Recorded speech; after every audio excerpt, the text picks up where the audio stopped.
Not one healthy child has died in the world from so-called COVID-19, and that is a fact. So and another point, if our schools are so infectious, why are they open? Why are they open? Do you know what I mean? This government doesn't care about us. The idea of masks actually comes from the Behaviour Insights team under Mindspace, which is a group of psychologists employed by the government to influence behaviour through policy. And that is a fact. It's a fact, that. And also I mentioned about mainstream media. I was in Trafalgar Square on the 29th, and it was reported, I think that the mainstream media reported it as the most was 10,000. There were more like 40,000 people there. Not one muzzle. So what are we going to do, people? Are we going to sit here and let them take our kids' freedom? Are we going to let them play some child abuse on them? I've got experience in child development, plus I've got children. I know how important non-verbal communication is, especially with people that don't have speech, people that are hard of hearing, people with autism. Nobody's always got the power of speech. But what they're trying to do is silence ours. Are they going to do it? Right, welcome to all those who are not from Manchester, because every Saturday we do this in Manchester, so it's nice to have foreign visitors. I just want to say a few words about the kind of things that we say when we do this every Saturday. We meet at St Peter's Square, we go for a walk, we sing songs, and we sing songs like, who's afraid of a little virus, a little virus, a little virus, who's afraid of a little virus? Certainly not us. Okay, because to get past cognitive dissonance, because remember, these people are our mothers, fathers, sons, daughters, brothers, sisters, cousins. They are us, but the difference is that we've woken up.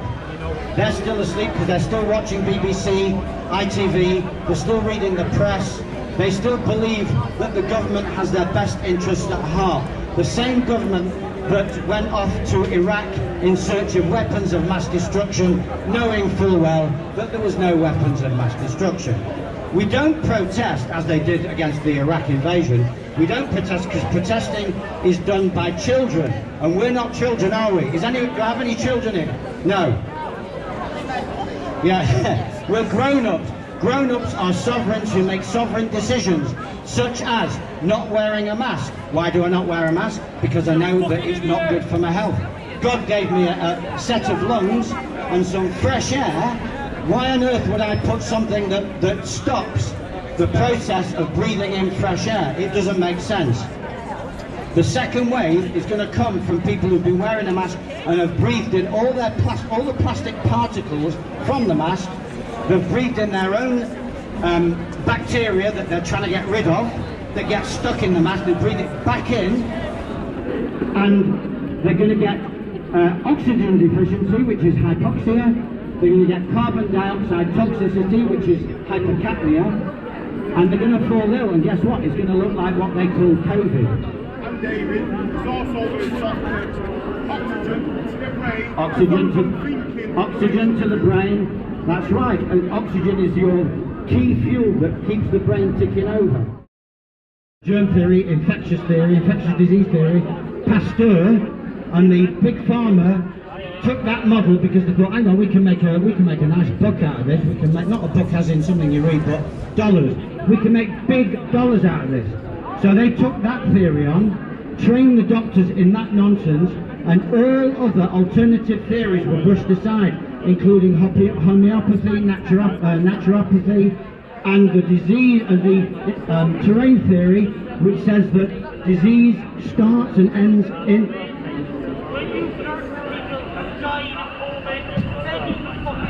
Yeah, how do you know? Okay. So there you go. So that was a rational response from someone who's done all his research. This is part for the course. When somebody comes up, because I do this all over the Northwest, when someone comes up and in your face points at you, okay, that's called ad hominem criticism. So they're attacking the man, not the information. And he's got all emotional, he's got irrational, he's working from the back of his brain, that's the mammalian brain. And he's not doing research because the midbrain is lazy, and that's where he's flitting from the midbrain to the back of the brain. And people like us are now operating from the front. They just say stop the spread. And every time I go into Sainsbury's, Tesco's or wherever other stores are available, right, I ask the cash out to, what are we stopping the spread of? No one can ever answer that question. One woman of one very brave soul said, the virus? What virus? She didn't even know, she's just been told, she's a repeater. She's been told that there's a virus going around, a deadly virus, that's killed over 300 people in Australia. 300 out of 26 million. How deadly is that? Bolton is now on curfew lockdown. It must have killed at least 3 people in Bolton in the last 6 months.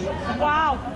Panic! Hospitals are empty. So, the virus is the human race. Stopping the spread means depopulation. You have depopulating. You have to understand the terminology that they use. They are exposing themselves, but they think they were too stupid enough to read between the lines. Sustainable development, they're calling it. Yeah. Well, public health.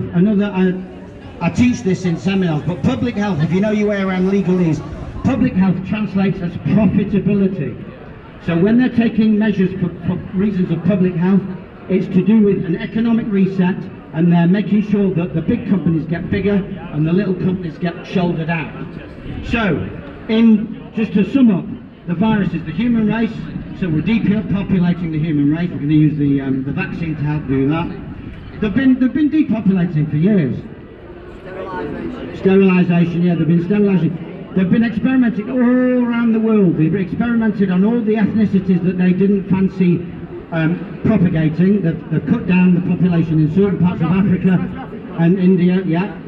And now Caucasian, Eurasian is now the target. Well, everyone's the target, to be quite honest. Because, and that's the good thing, they're not discriminating anymore, so it's good news. It's the entire human race. There's no discrimination going on. It's not against the Equality Act. They just want rid of most of the human race. And the other thing is just summing up that the virus is the truth. So if you speak the truth, you're a danger to public health. Are you seeing where I'm going with this? If you speak the truth, you're a danger to public health, which is a danger to the profit margins of the big companies.